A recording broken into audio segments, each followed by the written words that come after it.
Hello friends, स्वागत है आपका शिक्षा स्टडी IQ 2.0 में। आज मैं आपके लिए लाई हूँ 14 मई 2020 का इम्पॉर्टेंट करेंट अफेयर्स, जो कि आपके all competitive exams like UPSC, MPPSC, SSC, banking, railway and all state level competitive exams के करेंट अफेयर की तैयारी को फुलफिल कराएगा। तो गाइस, आज हम डिस्कस करेंगे 14 मई 2020 का today current affair. If you like this video, please subscribe, like and share and press the bell icon for the more update videos on YouTube. So guys, discuss करते हैं 14 मई 2020 का today current affair. First question है, हाल ही में किसे Asia Oceania zone के लिए Fed Cup heart award 2020 जीतने वाली पहली भारतीय महिला बन गई हैं? तो इसका आंसर है सानिया मिर्जा, टेनिस खिलाड़ी। ये पहली भारतीय महिला बन गई हैं एशिया यानी ओशिनिया जोन से फेड कप हार्ट अवार्ड 2020 जीतने वाली। इसके अलावा भी 4 अन्य महिलाएं अलग अलग जोन से हैं, जिनमें सेकंड है लताविया की अनास्तासिजा सेवास्तोवो, ये क्वालिफायर अवार्ड जीतने वाली महिला है। थर्ड है एस्टोनियाई Anett Kontaveit of Europe Africa first zone से जीतने वाली। एंड फोर्थ इज मेक्सिको की फनाडा कैंट्रोरॉस गोमेज, ये अमेरिका फर्स्ट जोन से जीतने वाली महिला बन चुकी हैं। अब हम बात करते हैं इस अवार्ड की शुरुआत कब हुई। तो फेड कप हार्ट अवार्ड की शुरुआत 2009 में ITF के द्वारा की गई। ITF यानी इंटरनेशनल टेनिस फेडरेशन, इसके द्वारा इसको स्टार्ट किया गया। अब हम बात करते हैं ITF के बारे में। ITF का मुख्यालय लंदन, यूनाइटेड किंगडम में है और ITF के अध्यक्ष हैं डेविड हैगर्टी। साथ ही सेकंड क्वेश्चन है, हाल ही में किसके द्वारा एक डिजिटल सम्मेलन रीस्टार्ट का आयोजन किया गया है?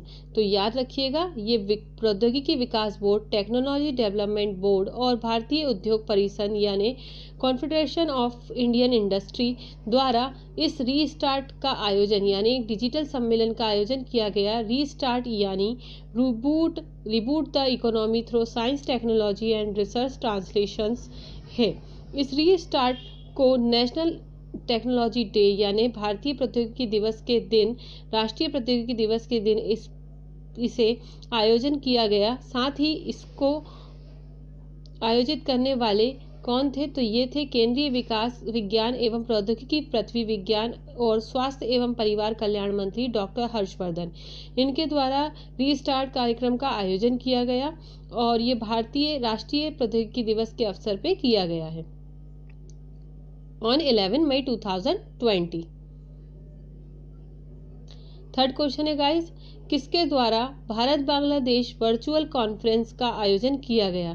तो याद रखिएगा, associated chambers of commerce and industry of India ASSOCHAM के द्वारा भारत बांग्लादेश वर्चुअल कॉन्फ्रेंस का आयोजन किया गया। ये कि इसमें पार्टिसिपेट करने वाले और प्रभारी कौन रहे? तो इसमें केंद्रीय पूर्वोत्तर क्षेत्र के विकास मंत्रालय के राज्य मंत्री स्वतंत्र प्रभार डॉक्टर जितेंद्र सिंह इसके प्रभारी रहे। साथ ही इसमें अलग अलग, अब हम बात कर रहे हैं भारत और बांग्लादेश वर्चुअल कॉन्फ्रेंस की, तो बांग्लादेश के भी प्रतिनिधि इसमें सम्मिलित हुए हैं, जिनमें बांग्लादेश के वाणिज्य मंत्री टीपू मुंशी, मेघालय की मुख्यमंत्री कॉनरेड संगमा और उच्च आयुक्त गांगुली यहाँ पे आपको दिया गया है, जिसमें सबने पार्टिसिपेट किया है। अब हम बात करते हैं बांग्लादेश के बारे में। बांग्लादेश की प्रधानमंत्री है शेख हसीना और बांग्लादेश की राजधानी है ढाका, मुद्रा है टका। तो याद रखिएगा, ये इंपॉर्टेंट है बांग्लादेश के बारे में।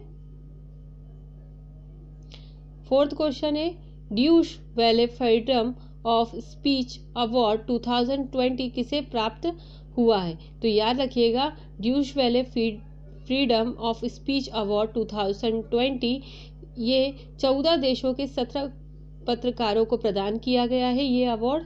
और अगर हम बात करें भारतीय नाते किसको मिला है, तो भारतीयों में पत्रकार सिद्धार्थ वरदराजन को ये Deutsche Welle freedom of speech award 2020 से सम्मानित किया गया है। विश्व प्रेस स्वतंत्रता दिवस के अवसर यानी 3 मई के दिन यह अवार्ड प्रदान किया गया और German public news outlet doctor याचे वेलेद द्वारा इसे प्रदान किया गया है। अब हम बात करते हैं 5th क्वेश्चन के बारे में गाइस। पहले FightChess.com ऑनलाइन नेशन कप संस्करण जीता है, तो ये किसने जीता है? ये जीता है चीन की टीम द्वारा। चीन देश की टीम द्वारा FightChess.com ऑनलाइन नेशन कप संस्करण हाल ही में जीता गया है। अमेरिका के साथ मुकाबले में 2-2 के ड्रॉ पर, यानी इस मुकाबले में 2-2 के ड्रॉ पर ये मैच समाप्त हुआ और चीन द्वारा जीत लिया गया। बट इसमें राउंड रॉबिन स्टेज में अंक तालिका शीर्ष स्थान पर रहे। इसमें जो इनके एक प्रतिनिधि खिलाड़ी थे रॉबिन स्टेज, इनकी अंक तालिका शीर्ष स्थान पर रही। इसी के को ध्यान में रखते हुए विजेता चीन को घोषित किया गया है। अब हम बात करते हैं कि भारत इसमें कौन से स्थान पर रहा है, तो भारत इसमें से 5वें स्थान पर रहा है। 6th क्वेश्चन है गाइस, किन 2 राज्यों को भौगोलिक उपदर्शन रजिस्ट्री द्वारा भौगोलिक संकेत GI टैग दिया गया है? तो ये 2 राज्यों को हाल ही में दिया गया है, जिनमें से पहला है झारखंड। झारखंड की सोहराई खोवर पेंटिंग और तेलंगाना के तेलिया रुमाल को GI टैग भौगोलिक उपदर्शन रजिस्ट्री द्वारा प्रदान किया गया है। अब हम बात करते हैं झारखंड के बारे में। तो झारखंड का ये जो सोहराई खोवर पेंटिंग है, ये पेंटिंग आर्ट है जिसे वहाँ की महिलाएं अपनी रोज़मर्रा की ज़िंदगी में करती हैं और इसे ये GI टैग प्रदान किया है। अब हम बात करते हैं तेलंगाना के तेलिया रुमाल। ये भी एक अनोखी खूबी रखने वाला है, इसीलिए इसे इसके लिए इन्हें GI टैग दिया गया है। अब हम बात करते हैं झारखंड के बारे में। झारखंड के मुख्यमंत्री हैं हेमंत सोरेन और झारखंड के राज्यपाल हैं श्रीमती द्रौपदी मुर्मू। और तेलंगाना के मुख्यमंत्री हैं के चंद्रशेखर राव और तेलंगाना के राज्यपाल हैं तमिलिसाई सौंदरराजन। तो याद रखिएगा ये इंपॉर्टेंट फैक्ट दोनों राज्यों के बारे में। 7th क्वेश्चन है गाइस, हाल ही में किसे केंद्रीय माध्यमिक शिक्षा बोर्ड यानी CBSE का नया अध्यक्ष नियुक्त किया गया है? तो ये बहुत ही इंपॉर्टेंट क्वेश्चन है। हाल ही में ये मनोज आहूजा, इन्हें CBSE का नया अध्यक्ष नियुक्त किया गया है। ये एक ओडिशा कैडर के IAS अधिकारी हैं और इन्होंने जिसको रिप्लेस किया है, जिसका स्थान लेने वाले हैं, वे हैं अनीता कारवाल। अनीता कारवाल का ये स्थान लेंगे।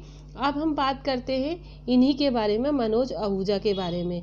इन्हें लाल बहादुर शास्त्री राष्ट्रीय प्रशासन अकादमी कार्मिक और प्रशिक्षण प्रभाग में विशेष निदेशक के पद पे भी ये कार्य कर रहे थे।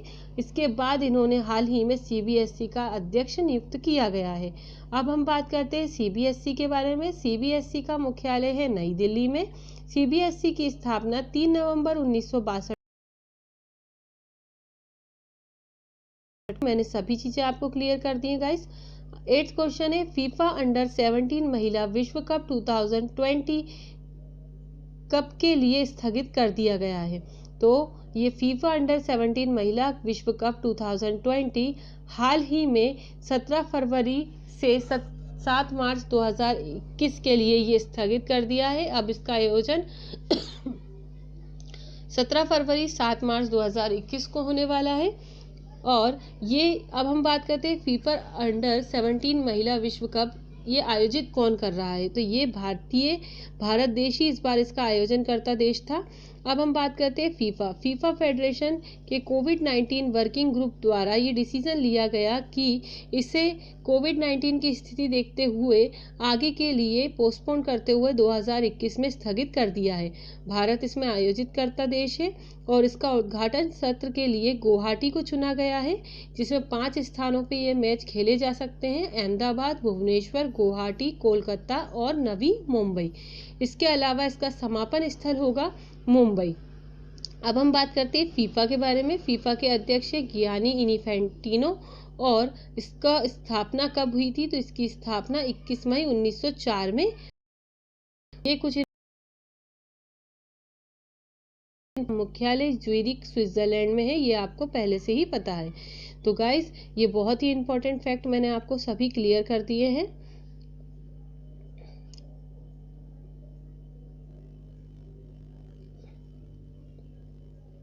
नाइन्थ क्वेश्चन है, जेरी स्टेलर का निधन हो गया, ये कौन थे? तो जेरी स्टेलर जिनका हाल ही में निधन हो गया, ये अमेरिका के हास्य कलाकार में से एक थे और नॉमिनेटेड किया गया था। साथ ही द किंग ऑफ क्वींस में ऑर्थर स्पूनर की भूमिका इन्होंने निभाई थी, जो कि एक बहुत ही फेमस पिक्चर रही थी। और 2007 में पत्नी मीरा के साथ हॉलीवुड वॉक ऑफ फेम में स्टार जोड़ी ये शामिल हुए थे। तो याद रखिएगा, ये इंपॉर्टेंट फैक्ट इनके बारे में, इनका हाल ही में निधन हो गया है। 10th क्वेश्चन है गाइस, शरीफ अंसारी का निधन हो गया, ये कौन थे? तो शरीफ अंसारी एक दिग्गज टीवी अभिनेता थे। ये क्राइम पेट्रोल जैसे शो में आ चुके हैं। साथ ही 2008 से cine and TV artist association CINTAA के ये सदस्य हैं। और साथ ही इन्होंने अमिताभ बच्चन और हेमा मालिनी की साल 2003 में पटकथा लेखक बागबान के ये पटकथा लेखक रह चुके हैं। तो ये कुछ इंपॉर्टेंट फैक्ट इनके बारे में, इनका हाल ही में निधन हो गया है। 11th क्वेश्चन है गाइस, मनमीत सिंह वालिया का निधन ये किस खेल से संबंधित?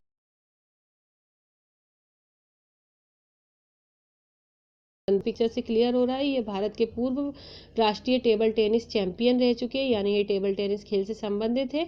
इन्होंने 1989 एस श्री राम को हराकर 1989 में एस श्री राम को हराकर राष्ट्रीय चैंपियन बने थे। और 1980 में एशियाई चैंपियनशिप के बाद इन्होंने अंतर्राष्ट्रीय कार्यक्रमों का प्रतिनिधित्व भी किया है। तो ये एक इम्पॉर्टेंट फैक्ट मैंने इनके बारे में जितने भी थे सब क्लियर कर दिए हैं। आई होप यू गाइज आपको ये सभी फैक्ट याद रहेंगे। इसी के साथ आज का हमारा करंट अफेयर समाप्त होता है। अब हमारा टाइम है क्विज टाइम। गाइस मैंने आपको 13 मई 2020 का क्विज था कि हाल ही में प्रवासी राहत मित्र ऐप किस राज्य सरकार ने लॉन्च किया है, जिसका आंसर आपको करना था। इसके ऑप्शन थे, first is Bihar, second is Madhya Pradesh, third is UP and fourth is Paschim Bengal. तो गाइस इसका आंसर है उत्तर प्रदेश। आप सभी ने करेक्ट आंसर दिया है, वेरी गुड गाइस। इसी तरीके से सही आंसर देते रहिए और डिटेल्ड में हर चीज़ को पढ़ते हुए दिमाग में रखिए। अब इसी के साथ आज हम 14 मई 2020 का क्विज करते हैं। किस देश ने परिवहन क्षेत्र निवेश में वंस इन आज जनरेशन की घोषणा की है? तो याद रखिएगा, इसके ऑप्शन है Britain first, second is Bharat, third is America and fourth is चीन। तो ये कौन सा देश है जिसने परिवहन क्षेत्र में निवेश में वंस इन आज जनरेशन की घोषणा की है? इसके ऑप्शंस आपको दिए गए हैं, आपको इसका आंसर कमेंट करना है गाइस। अगर आपको मेरा चैनल अच्छा लगा हो तो प्लीज़ इसे यूट्यूब पर जाकर लाइक, सब्सक्राइब एंड शेयर कीजिए। ये आपके लिए आपके हर एक कॉम्पिटिटिव पेपर के 100% करंट अफेयर्स की प्रिपरेशन करा रहा है। तो गाइज इसे अच्छे से read and learn and write कीजिए। And if you like this video so please subscribe, like and share and press the bell icon for the more update videos. So thank you guys, have a nice day.